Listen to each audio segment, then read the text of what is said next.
right. Welcome back, and thank you for joining us, in case you're just joining us, and thank you for staying with us.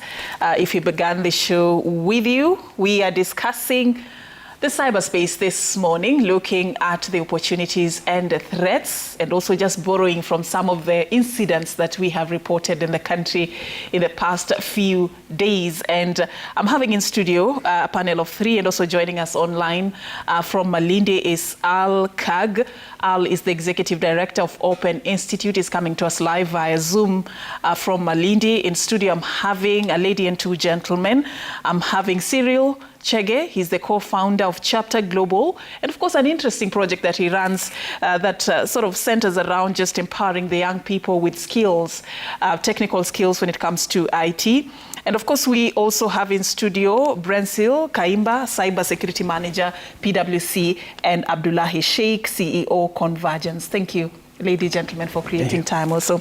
And just to pave way for the, the other point that I wanted us to talk about before we get into the general space for the user on the ground to know how safe they can stay online. There was this interesting development, Cyril, that happened a few days ago, also that, the WorldCoin sort of made us forget that a few days before that, we had another trending topic about an allegation, I'll call it that, because nobody has come out to admit that their systems were hacked. We are talking about several key financial institutions. We are talking about the government platform, e-Citizen. The government has been categorical that it was not hacked.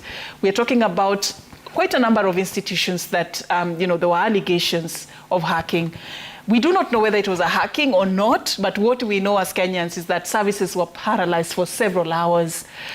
Tell us a bit about what you read from, such incidents and the vulnerability probably of some of our systems. For sure. What is it that we should be concerned about? Cool. I know Brenzel can tell us more about cybersecurity in that front. But from the allegations we had about the hacking, and I'll say hacking in quotes here, it felt like it was more of a denial of service attack, where they were sending so many requests to government servers, which was able to deny people access to some of these services, with the citizen being the one that was highly compromised.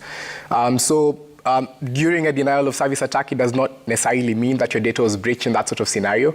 You just have people who are sending so many requests that normal people cannot go ahead and access these particular servers. Now, I know this is usually a very hard thing to stop. We've seen big companies, examples, Amazon Web Services, GitHub, they've gone through a pretty much world level DDoS attacks, if I was to call it that, in that sort of sense. And the only thing that can make it different for you in such a scenario, particularly when you have a critical service like e-Citizen, is having a clear mitigation protocol, or probably outsourcing some of these tasks. GitHub by itself, for some of us who are developers, we use it a lot. It's a developer platform for most of us, right? Even as a developer platform, where you'd think they'd have the best systems all through, they've still outsourced denial of service mitigation to external companies that can at least detect this, and they've had the biggest case so far recorded. They were able to mitigate it in 6 minutes. I know we had service down for a whole day in that sort of scenario, and I think it's just a learning point. And even the next day as well, right? Some systems still down. And I think it's just up to us to understand that the moment we digitize things, right, we definitely need to do this because of efficiency. It still presents some threat to us in regards to cyber attacks, and it could be a denial of service, it could be people trying to access data. Just have clear mitigation processes, because you already know what type of attacks you're going to expect, right? In that sort of sense, we have experts out there, we have companies that contract these sort of things. You don't have to have your entire team internally, and the moment you have a clear protocol for that, it makes it easy, because it's going to happen, to at least mitigate it in time. It's very sad to find financial institutions down for a whole day. I think if you're able to use the GitHub model or even the Amazon model in regards to how they work with these things, it might actually help us all through, and it's not out of the world to do it. It's just about having clear preparation. Brensil, yeah. Was it a hack? That's an interesting question. I know, I think there are a lot of questions. Yeah. But from a cybersecurity, what's your analysis of what happened? Yeah, from a cybersecurity perspective, there are certain things that constitute an attack. So any loss of confidentiality, meaning someone has accessed your records or your details without your permission, any loss of integrity. So someone has gone and changed your bank balances, or even accessed your Facebook account, or availability. Whenever your systems are not available to do what they need to do, all those things, CIA, we consider that a cyber attack. So in this particular case, because we were not able to access one of our most critical national systems, the e-citizen platform, yes, then in that particular case, that was a cyber attack. And like he has said, some of these attacks, like what the denial of service attack, basically if one person, I'm sending you a request every other 2 seconds, that would be a nuisance to you, right? Yeah. And the best you can do is to block me. It's easy to block me if I'm one person. What we are seeing with a distributed denial of service attack, it's not one person where you can just block. It's multiple people and thousands of systems. And in particular cases, and what I think in this particular case could have happened, is you now have multiple of thousands of systems targeting one platform. So that's why in this particular case, where it's a distributed denial of service, it's really hard for you to say you're 100% covered, because then you have multiple of people trying to compromise or trying to gain access into your system, and which then brings it down. So like he has said, I think it then helps to have the mitigating strategies in place so that if it happens, you're either able to come back up very fast, or you're able to do or to have an alternative portal or platform where people can still gain access to the services. All right. Abdullahi, what is unique about certain institutions or certain people that would make them a target for such kind of cyber attacks? I want you to take us into what really happens so that we can know why certain people are targeted for these attacks, as we learn just the basics on how to stay safe. Absolutely. And before I go to that, with your permission, I want to categorically say it was not a hack.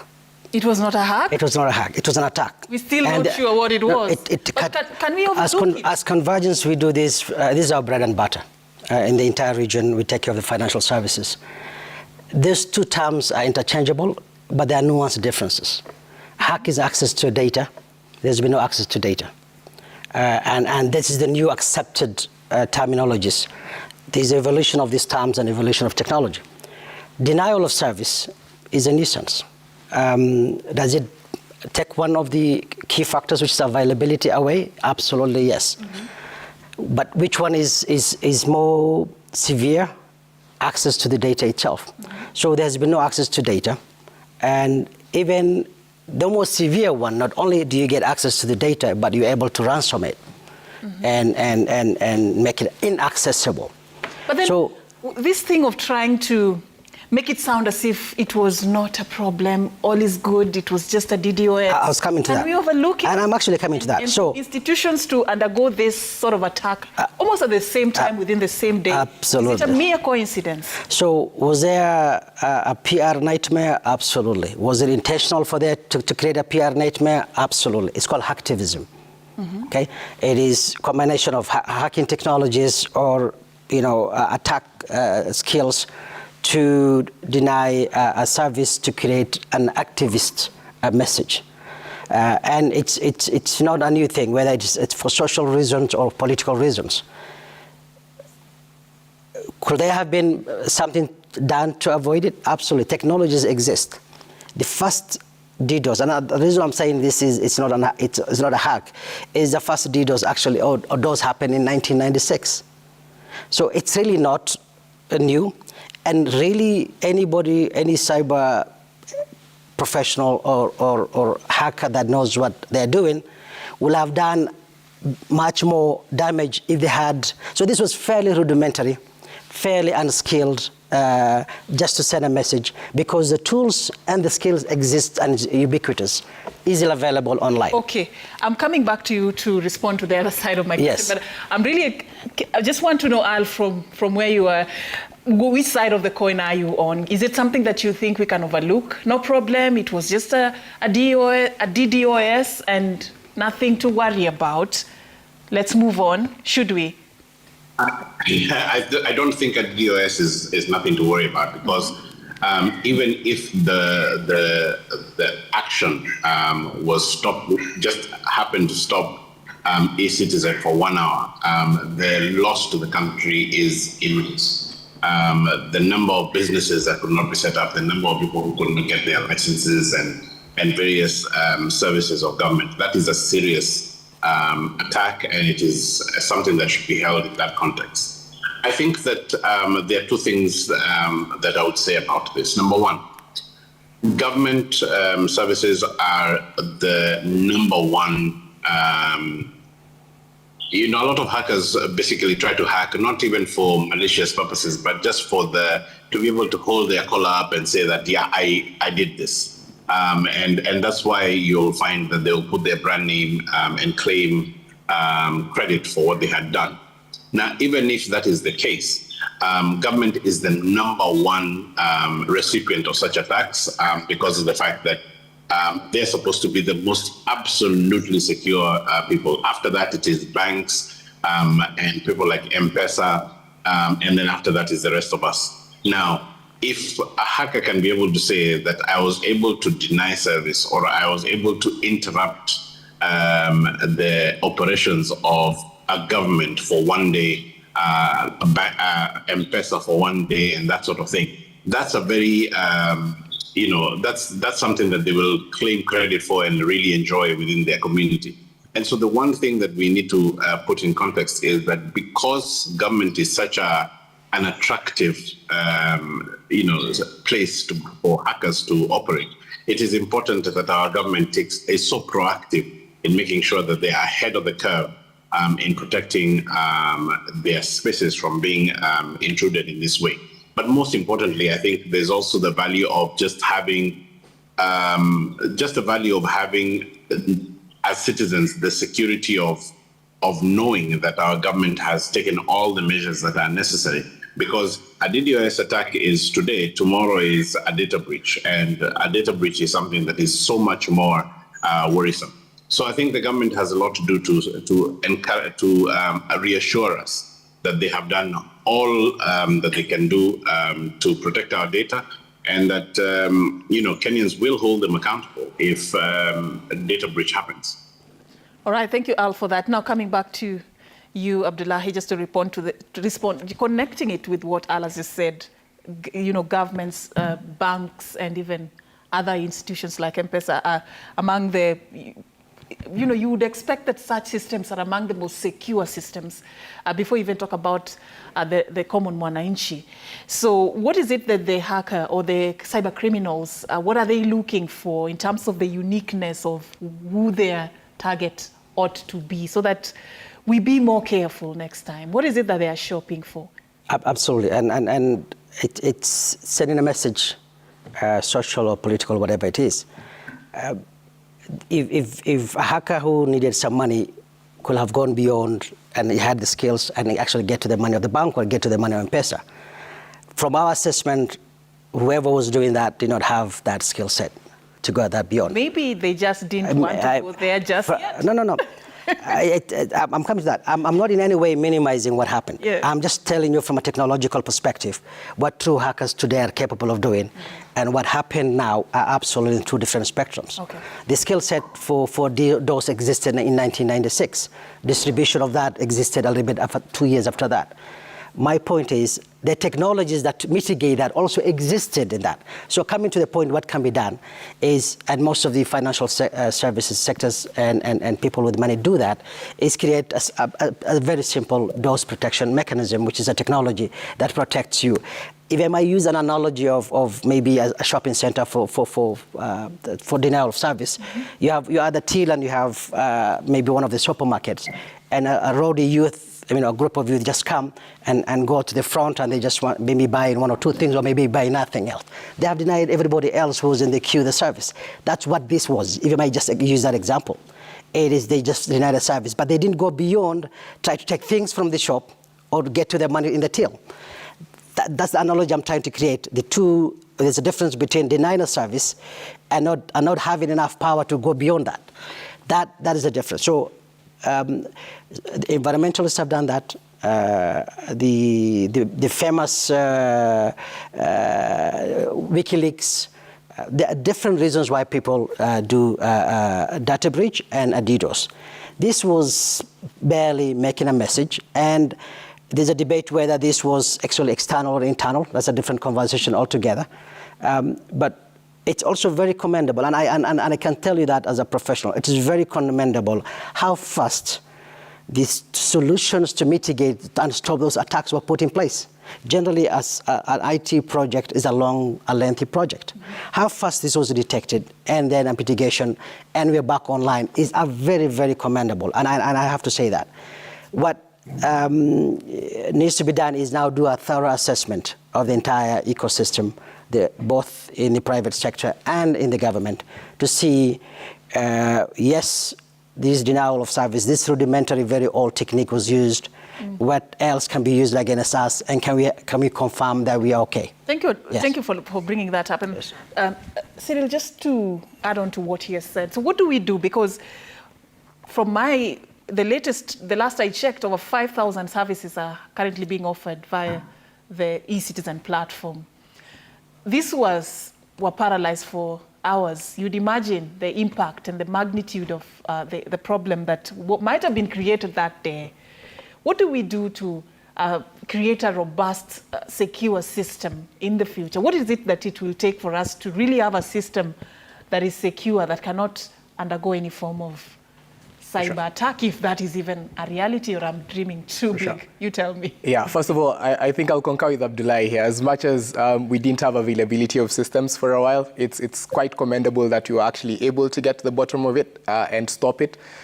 We were lucky that there was no data breach involved in this, at least from the reports we have so far in that particular front. But let's talk about security here. And I'm probably going to talk about security, probably from a denial of service attack. That's just about preparation. We have clear systems that can stop this. We have really good companies out there that you can easily contract to be able to have that sort of mitigation process for you at any given front. But now the question here is, what happens in case people are targeting your data in that particular front? Of course, whenever you're working with databases right now, security is a significant layer. I know a lot of companies go that extra step to really vet their security, right? They have a clear cybersecurity layer. But there's one thing I'd probably suggest to most critical infrastructure out there that we're not doing enough locally, is the fact that even if you have the best team in the world, you still need to have an open bounty system. We've seen Google do the open bounty system, where we know they're extremely good technologists, but they still have a bounty system saying, if you're able to detect any way to hack through our system, we're willing to pay you. And by that, they're able to, detect all these other gaps they might have left out when they're building their cybersecurity infrastructure and all that. So at the end of the day, it's the 21st century now. That sort of way of working with the open source community, right, to be able to improve your systems is very, very key, not just from a development perspective, but even from a security perspective. So that's one thing that financial institutions should do more, because you'd be so surprised. These attacks happen very often. It's just that there's no clear incentive. If your bank was hacked yesterday, they have no clear incentive to report that they were hacked, right? It creates a scare, right, in that sort of front. But if banks just have their own bounty system that's private, they're able to detect this sort of systems, all these people who are hacking to go ahead, steal $1 million from a bank account or so, will now have a clear reward structure, because you'll end up losing way more in case you have a full-on attack in that particular front. So I will go ahead and say, I think we have clear structures for cybersecurity protection. Going the extra layer and making it open source is actually a really good step for most companies. The only final layer I'd add onto this is, at times, when you have critical things such as elections, probably financing, you probably need to go an extra layer for protection. I know today we've heard about distributed denial of service, where you're using a lot of computers to share this. Probably when it comes down to protection of things such as election, we also need to think about distributed databases. What comes to mind here is a blockchain. When you have a single point of failure, which is one database that everyone is trying to hack, it's very easy for people to go ahead and infringe on that. When you're talking about 1,000 different databases with the same data replicated, then all of a sudden, you don't just have to hack one system that you've tried to secure. You have to hack it 1,000 different times, and that there is an extra layer of security. So critical infrastructure, let's say election records, land registries, financial institutions need to think about this as an extra measure. Going the extra mile to protect your data. Let's talk about the common mwananchi now. And Brensil, I want you to take us through some of the risk factors, the circumstances under which we expose ourselves for cyber attacks. What are the things we do wrong? The basics that concern you, the things you've seen, that just show a total lack of, is it cyber, you use the term cyber hygiene? Yes. Yeah. Okay, I think I'll use one that I've seen a lot of, specifically banks adopt, where I think it's part of where you're called and asked, can you give me your PIN? What is your ID? There's a lot of such scams that have been Social engineering, yeah, that have been going on. So I think the first one that I would say is just providing information. Critical information or sensitive information, either through phones or in discussions, sharing of passwords. So you have a Gmail account or you have whatever account, sharing of those passwords, your eCitizen PIN, your KRA PIN. So I think that is the first thing that I've seen, sharing of sensitive information. I think the other one that is also tied to low awareness is when you look at when you're, sorry, my point has actually escaped me, but it basically has to do with low awareness within the population, such that if I'm giving you a document to sign, you don't really understand what's within that document, so you end up providing a lot more sensitive information. When you're in a cyber cafe, for example, and you're browsing, and the browser tells you it's not secure, but you still go ahead and say, continue browsing. So it's the little things that we take for granted, people within the cybersecurity space, like browsing on a browser that is not secure, sending emails, clicking on links, sharing passwords over the phone, writing your password and putting it over your laptop. So they are the small things that tend to really cripple the common mwananchi. Yeah. Okay, and using obvious passwords like your birthday. Yes, exactly. Maybe you can also add on to this. Absolutely. Basics, the mistakes that people just make that exposed. Absolutely. Just, again, it goes back to awareness. And it's actually more critical now that the entire nation is adopting technology for its services. The Wanjiku in the village needs to know that when she's accessing the government services, that she needs to do 1, 2, 3, 4, 5 to protect herself. That sensitization, I think, is what will encourage the government to do. But even the private sector, like Royal Media, I think there's a social responsibility, in my opinion, to educate the populace. The specific private sector organizers like Safaricom, I've seen them do advertisement on how to protect, teaching people how to protect themselves, not sharing their PIN, etc. Given this committee boys problem that we always deal with. And I think there's an improvement from the perspective of awareness. I think a coalition of organizations from the private sector and the government coming together for the sake of our people is important. But the tools exist, the academies exist. There are different ways of teaching people. As basic as just going online, spending 10 minutes just to learn what cybersecurity is and what you can do. Going on YouTube and just learning what cyber hygiene is. Those are the basics. But people in the village consume TV more than they do anything else. So creating that forum and doing more advertisements and telling people, don't do 1, 2, 3, do 4, 5, 6. It's essential. All right. As you weigh in on this, I just want you to respond to a question that just came in. There is an interesting trend. I know you've interacted with it. Several institutions nowadays have adopted the use of face recognition or even fingerprints as you enter your workstation, maybe just you signing in using your fingerprints or your face recognition, as part of adopting technology. And also there's also this interesting technology, our phones nowadays, we can use our fingerprints or our face recognition just to gain access to these gadgets. Talk to us about whether this is safe, and what does our privacy rights also, in context of our privacy rights, where does this fall? So I think facial recognition EDC is in the same level as iris data collection, except for one thing. In many of these instances, especially where it's facial recognition on your phone and that sort of thing, these companies are actually a lot more transparent about what they use, how they're collecting that information, and a lot of that information doesn't actually leave your phone. It just goes towards, unlocking your phone and being a security measure for your phone.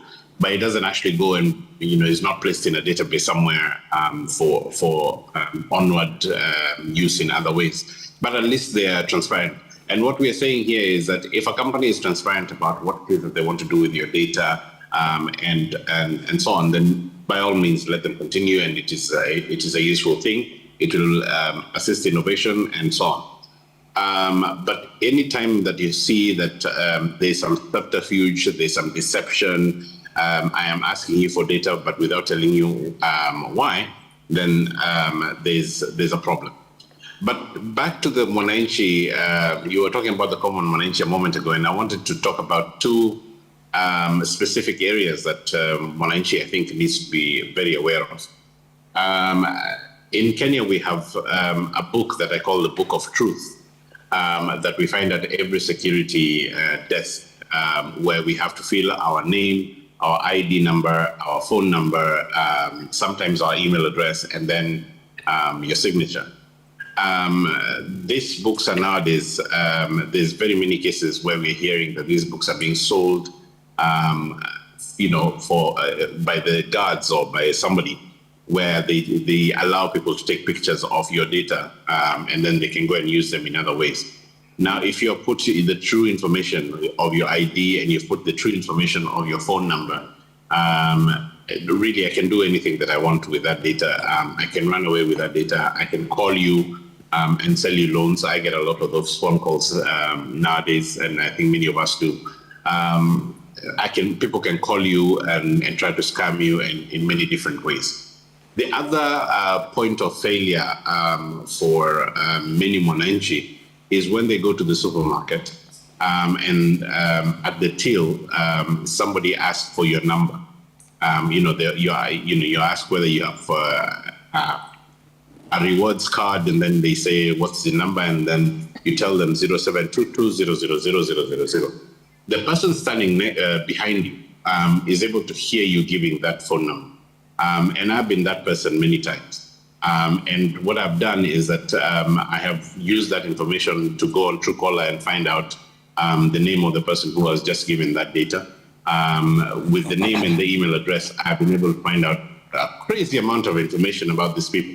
And that's a really major gap that we must fulfill. So I think that we need to find every possible loophole that we can as Mwananchi to protect ourselves from sharing our phone number without knowing how it is going to be protected and how it is going to be used, from sharing our ID number. And the government actually needs to step in here in terms of making sure that there's a different system from that so-called Book of Truth. And those buildings that actually require you to actually leave your ID card with them as you go up into an office, that sort of practice must stop, and we all must, push on this. I think the final thing I would say about this is that we've been having a campaign called Ficha Uchi, where we've been trying to sensitize Kenyans to hide their nakedness, to try and protect themselves.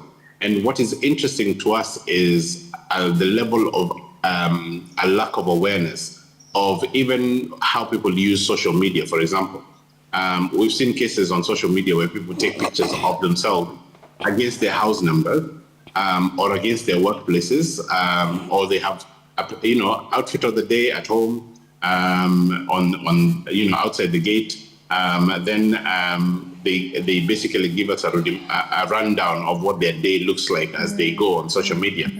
And as they do that publicly, then we're actually able to track this person. And if you have a child involved and that sort of thing, then it becomes even more dangerous. So it is important for Kenyans to actually pay a lot of attention and protect such information from being too public.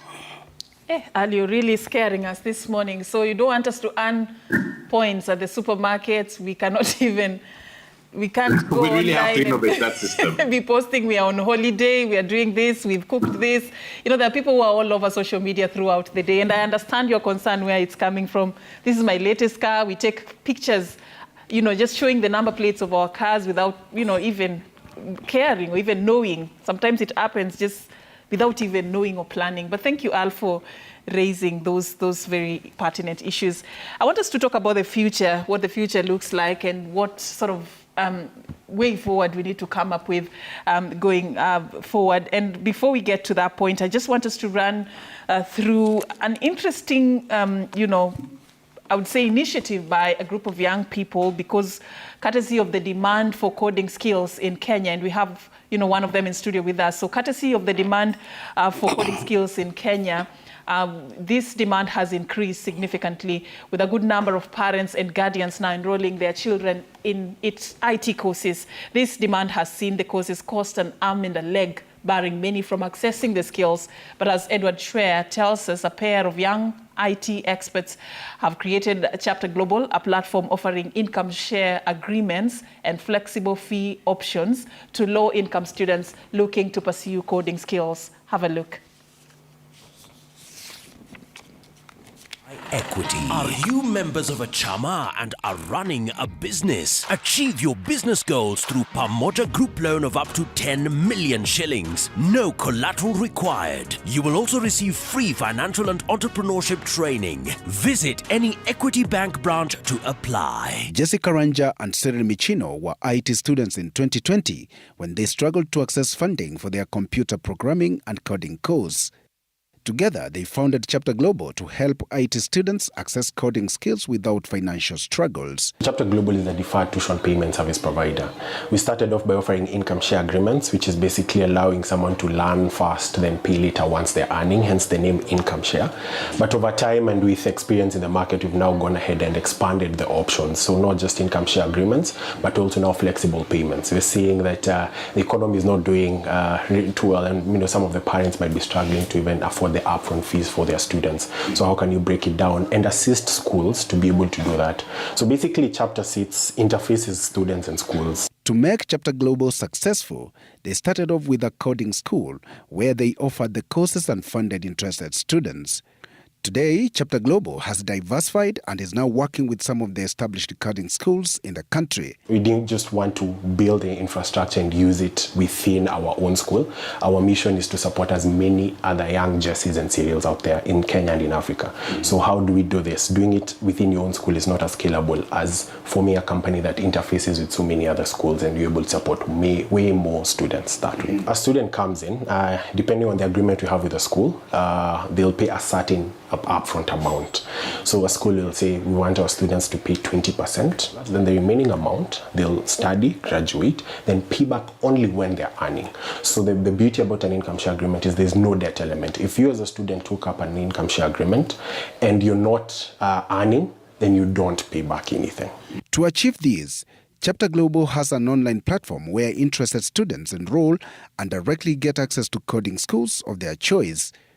When the deal is struck, the venture takes a payment of the remaining balance. We try get schools that have high performance at least, and we started off with top coding schools. In terms of schools, we'll definitely have to vet your numbers in terms of graduate outcomes and employment outcomes, because now we want to partner with schools with quite high performances. Once the enrollments come in, now we have a structure where now those students are directed to our portal. You're given a sort of like a magic link, comes into our portal, sign up, then now we start with the vetting process. So you'll just be asked to submit your educational documents, maybe tell us about your experience and also your financial statements, your credit profile and your M-Pesa statements. Then we communicate the feedback to you and to the school. So far, Chapter Global is working with 2 top coding schools in Kenya. The venture aims to diversify into other disciplines to help as many needy students as possible. We've worked with 3 schools so far, but currently we just have 2 still within the coding school space. We have Moringa School and Zindua School. We've seen so many young guys come in and even get employment before they even graduate. And this is someone who could not have afforded that particular program. In terms of contracts offered, I think we've done about 200 so far, and you can see the limited number of schools we have. Jesse hopes that more ventures will take up this model and help Kenyan and indeed African youth to access skill-based courses for a better future. Currently, we are the only ones in Kenya, purely service-based company offering, flexible payments and income share agreements to schools. In Africa, I think we have 2 other players. There's one in Rwanda, another one in South Africa. But the beauty is we're now even looking at ways we can partner and offer IECs together as a group. Edward Choya, Made in Kenya, Citizen TV. Made in Kenya, brought to you by Equity. Are you members of a chama and require financial boost for your business? Get Pamoja Group loan of up to 10 million shillings at any Equity branch. You will also receive free financial and entrepreneurship training on how to manage your business. Achieve your business goals with Pamoja Group loan. All right, thank you, Chair, for that. Made in Kenya, a segment that we have here on Citizen TV to appreciate local innovations and local expertise. And we have one of the co-founders of Chapter Global with us in studio, Cyril Chege. Just before we sample feedback, just, in summary, what was the inspiration of this and what are we looking at in terms of the future for the young people who are targeted for this program? Okay, I think it's worth noting that as co-founders, we've experienced this problem ourselves. Personally, I know going to school in Italy, it wasn't easy to afford the fees as compared to European counterparts who had a lot of bank loans available to them. In Kenya, it's very hard to get educational loan if you're not going to a local university. We are seeing budget limits in that particular front. Banks don't necessarily give educational loans to people who are extremely young because you don't have a significant credit profile. And you see, when you're in such a conundrum, you have to start looking for all other possibilities. And that's when you start seeing where the world research is going in regards to financing. You hear things about flexible payments or income share agreements. So you could say for both of us, it's been personal experiences and being in very tough positions that kind of gets you to do that. But what you need to understand when you experience a problem is ask yourself, what do you have influence over? What's your sphere of influence? In that front, we were both developers, so we could easily teach people to code and then get paid once they're earning. And then you're able to see that there's significant demand for such financing. You can't really scale it as an institution. Probably since we had already built the architecture to offer this internally, how can we push it over to other schools to also use it? The only difference now is, unlike a typical bank loan where you're only relying on credit profiles, when you're investing in young people who are trying to upskill into a particular thing using Learn Now, Pay Later, you also have to vet what is their likelihood to get a job at the end of the day. How good is the school in regards to outcomes? A lot of schools locally are charging exorbitant fees, but with very low outcomes all through. So having a vetting mechanism to understand the success rate of a school is very, very key. Okay. And it means like your brilliance and the output of a school is the core collateral and not just your credit profile. All right. And all the best with that. Yeah, and just appreciating what young people are doing. I know we'll be talking about more on what needs to be done then to ensure that we have the skills that we need and also we are safe when interacting with the cyberspace. But I want to sample some of the views that you're sharing with us online on Twitter. We welcomed you to share with us your thoughts on the conversation we're having this morning at Citizen TV Kenya, at Safin_Achieng. The hashtag is Daybreak. And we have there Kipto Ruto, you say, in the digital realm, data is the new currency. Understanding data privacy isn't just for techies. It's crucial for everyone safeguarding your sensitive info. It is like fortifying your firewall against potential breaches. Kenyans should stay informed, stay secure. Thank you, Kipruto. We have Engineer Lazaro. You're saying we are facing a lot of challenges with shared Wi-Fi. Another big challenge is government response that infringe our privacy and freedoms. And then we have one, Brian Chemwa. The government should invest in advanced threat detection systems and conduct regular security audits and updates for their systems. It is sad that e-citizen services were attacked, making us lose faith in our ICT experts and the entire ministry. And we have Babu Michael, KE, you say, when ICTCS say that they didn't lose during the cyber attack that happened previously, I think he's being economical with the truth. When bank transactions and other monetary institutions are halted for even a minute, there must be losses. We have Sir Nixon Nixon Gire, you say, now that they have escaped with our iris data. How can we counter that? I now fear eye opticians who use similar gadgets to test our eyes, that they can sneak in the WorldCoin business. All right. Nixon, there we have Honorable Lillian Sioi. We cannot ban children from participating in cyberspace. That will limit opportunities to access information and knowledge. However, children accessing the internet face many risks and being abused. Law enforcement has to get serious about cybercrime like WorldCoin. We have Sawe. The recent DDoS attack highlighted vulnerabilities, underscoring the urgent need to the urgent need for us to bolster defenses. And of course, Kenya can mitigate risks, fortify its digital landscape, and pave the way for secure technological progress. We have Godi Barasa, where you say our State Department of ICT's preparedness was put to test during the WorldCoin enlisting and the attempted attack on our cyberspace. The government should ensure that the youth can access opportunities with minimum risks involved. Thank you, Godi. So this is just some of the views that you've shared with us this morning. Thank you for those, and of course continue interacting with us on our social media spaces. We still welcome your feedback on this very important conversation. And allow me to wrap this conversation up by just giving my panel a chance to give us a final round of remarks on the way forward on what needs to be done for us to ensure that we have a robust cyberspace that has the safety measures that it requires. Let me begin with you, Abdullahi. Thank you. So there's in two fronts. The immediate is adoption of global frameworks, and I always preach that. The last 2-3 years, the cyber world has shifted from the pandemics to this Ukraine war. If there's a philosophy called the zero trust. If that was adopted, highly unlikely that the e-citizen or the breach, or not the breach, the attacks that happened, that could not have happened. There are global frameworks that have been put in place, at least even in the last 3 years, that have been forefront.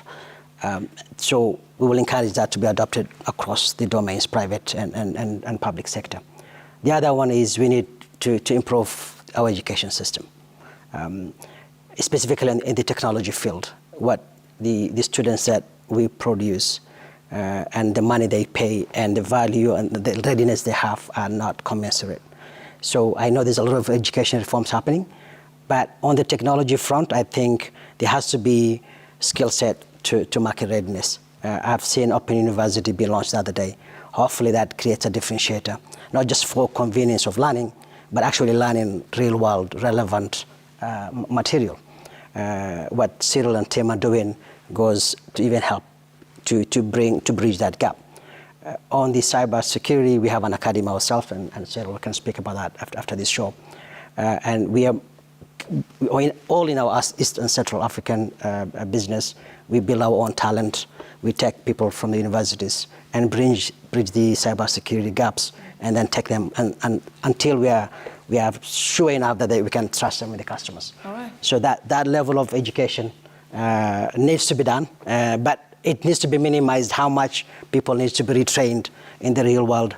They may as well use the hard-earned money in their education to make sure that they get value for that education. All right, Brenso? Yes. Yeah, I think for me, what I'd say is that whenever there's an incident, especially a cyber incident, and you're sitting in a boardroom, there's usually a lot of pressure and tension and point blaming. Mm-hmm. So what I would say is that the safest computer is the one that you buy and you don't put it on the internet, you bury it. That is the safest. As long as you're exposing your systems online, there is a risk. That is a cyber risk. And I think the best we can do is to put in the right strategies, the right technologies to minimize the impact of these risks. And having said that, I think the additional thing that I would add is that we need to be prepared in terms of even conducting crisis simulation. So for institutions specifically, conduct a crisis simulation, try out a denial of service, try out compromise of your bank accounts. So basically try out different scenarios before the actual attack happens, so that you're better prepared and you better build your defenses before then an external attacker comes in to compromise your confidentiality, integrity, and availability of your systems. All right, thank you, Bransil. And Cyril, I'm also just reminded of a study by the World Economic Forum. Actually, it's a projection of how the future of jobs will look like in 2027. And I'm concerned whether we have the skills that we will need to remain relevant at that time. And I have a feeling it has already started infiltrating in our job market already. As you merge what needs to be done to create a safe space in the cyberspace, and also what skills, just tips on what skills may be needed for us to stay relevant in this future we are looking at. Yes, I think Bransil and Abdullahi have really summarized what we need to do to stay safe at any given front. Technology is an enabler. We can't shy away from it. We just need to take up apt protection, both individually or as organizations to do that. Talking about the skills needed for the future world, unfortunately, technology is moving at a very fast pace, at times a bit too fast than what universities can keep up in that regard for curriculum change. And that's why we're seeing vocational training becoming very, very essential, or organizational training taking a step up in that particular front. I can't stress how key it is for every individual, regardless of your career, to start being very apt in regards to technology awareness. If you're a lawyer, you know you're going to work about cases on cybersecurity now. Are you well up to this sort of cybersecurity layers in that sort of front? If you're a doctor, you realize right now you're using data science systems, machine learning to detect things such as tumors, right? Are you apt as a doctor to actually educate yourself in that sort of front? We are happy to be in that space where we are making this available to people regardless of their background to be able to access this sort of education. But the sort of key driver has to come internally. Right? It doesn't matter whether you're 55 or whether you're 18, you just need to take the step up because technology is in each and every single industry and you always need to upskill based on where the job demand needs are going or where the world is going innovation-wise. Yeah, and if you're still hiding your head in the sand, who knew that judgments can be offered online, and who knew that actually Open University can become a reality? It was just launched the other day. And a lot that I can cite about what technology is already doing, the reality that we now face. So like my panelists are saying this morning, it is a reality we cannot run away from. So you need to do something to, be relevant. I want to give also Al a chance for your final thoughts on the way forward, because a lot has been said, but then how do we manage to navigate in this very murky terrain that we have all painted this morning? Because we have to, somehow we have to. It is a reality we are all agreeing we can't run away from. What's your parting shot, Al? I think, number one, I'd like to say thank you very much for bringing us together. And I've really enjoyed listening to the information about Chapter Global. Cyril, I hope you reach out offline so that we can get together. On this issue, I think the first thing that we all need to do is to understand that security starts with me. It starts at a personal level. And so I think one of the things that we have to do is to make sure our passwords are complex enough and then our birth dates, our activities online are safe and secure for ourselves. And most importantly, that we educate ourselves on what the dangers and the measures we can take are. The biggest thing that I can say to Kenyans is please take effort to hide your nakedness. Yani jaribu sana ufiche uchi. Ficha uchi wako online, ficha uchi wako katika mazingira yote ambayo unatembea, because it is extremely important for us to protect our data. Thank you very much. All right, thank you so much, Al Kaga, the Executive Director, Open Institute, coming to us live from Malindi. And of course, we were having a sit down in studio with Brensil Kaimba, a cybersecurity manager at PwC, Abdullahi Sheikh, the CEO of Convergence, and Cyril Chege, the co-founder of Chapter Global. Thank you, gentlemen and lady, for creating time for us this morning. Of course, a conversation that we cannot conclude in one sitting. We'll be picking it up in the near future. But for now, we want to shift gears a little bit on the second part. Do stay with us. We will be talking about infertility and to break down even the stigma that comes with it, availability of services and expertise in our country for fertility services. And of course, we'll be talking about a lot that you need to know when it comes to that journey of trying to be a parent. I'll be having a panel of two gentlemen and a lady who will be sharing with us their insights on what the subject is all about. A sensitive subject that for some time has been treated as a hush-hush topic in our society. Today we break that silence and tell you more that you need to know. Thank you for watching. Do stay with us. We are coming back after the break.